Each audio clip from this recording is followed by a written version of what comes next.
natutunan ko kay Rizal Mambabae.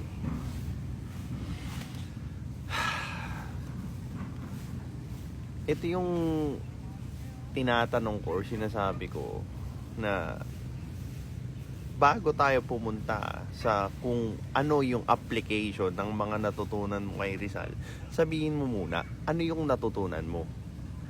Kasi useless pumunta sa usapan ng application kung hindi mo man lang na-identify first, ano yung i-apply mo?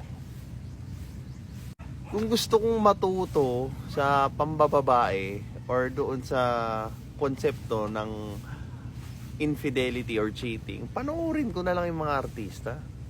Panoorin ko na lang yung mga influencer na nagdi-discuss ng love, nagdi-discuss ng cheating, and then after all ng pangaral nila, well, either sila mismo or yung partner nila mag-cheat sa kanila. So, kamusta naman doon? This is Pinoy Extreme.